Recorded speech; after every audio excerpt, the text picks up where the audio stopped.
Hi everyone, it's Terry right here, and in this video, I'm gonna try to make it really quick. This video is about articulation. It's all about the right hand. It's about how we pluck the string, and I think a lot of bass players, including me, I often forget to pay attention to the way I create dynamics, and I I never thought about having having to brush on my skill, on my technique, my right hand technique, because I always rely on the amp sound, on the bass, on the controls on my bass.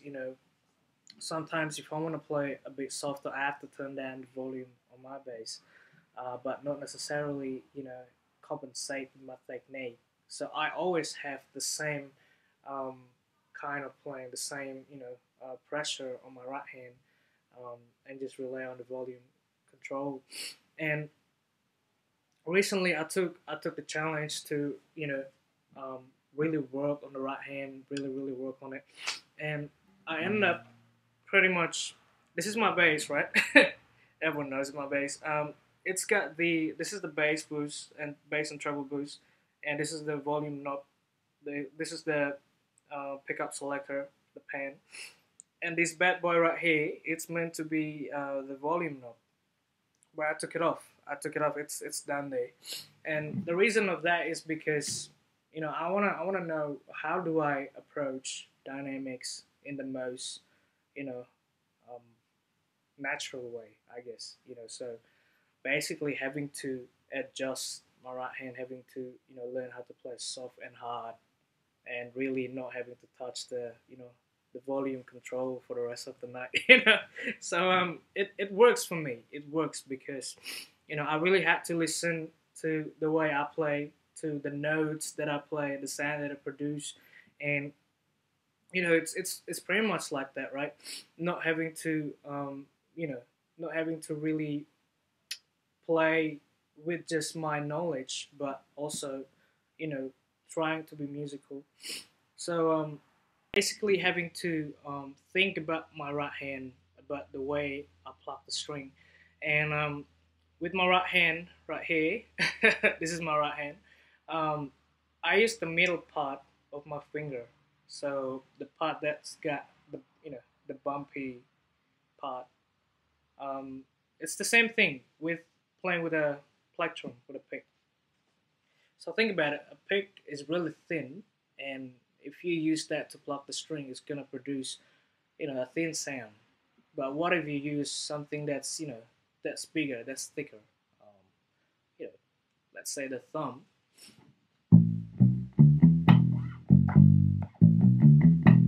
as opposed to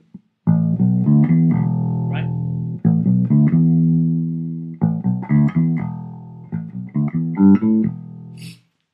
You still get that low end, but it's a different feeling, isn't it? It's a different sound, and it's the same thing if you use the tip of your finger. I don't really have long fingers and thin because I don't know, I'm just made that way. But a lot of people they have long fingers, thin fingers, and because they just not aware of that. They have really thin sound and they think oh, something wrong with my bass, and they have to turn up the bass boost so much. So I think this video is pretty much about letting you know that hey, you can actually adjust the tone of your bass just with your right hand. For a lot of advanced bass players, they might have already known this, but this is really for the beginners and maybe for those people who haven't kind of coming back to that. So this is the way I play. This is just me playing fingerstyle. Yeah.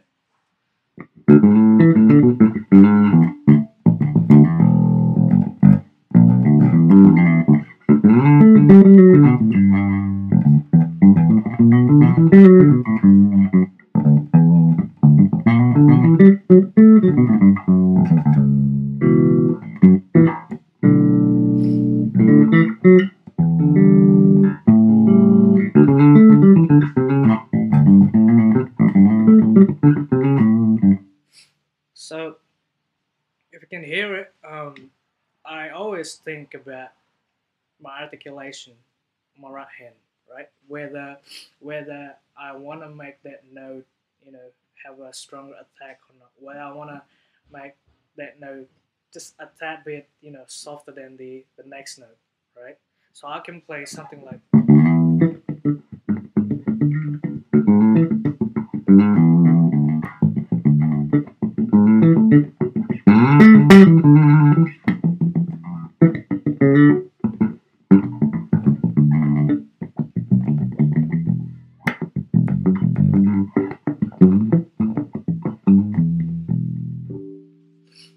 right, something like that. And so it's pretty much dynamics, and dynamics make things more musical, because you hear the, low and high, and so I think it really is important. So pay attention to your right hand, and not just think about, like I said, the notes, but think about their role.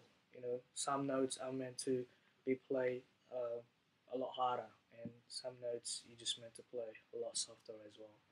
So think about just making making the note sound different, rather than having to adjust the volume and controls on your bass.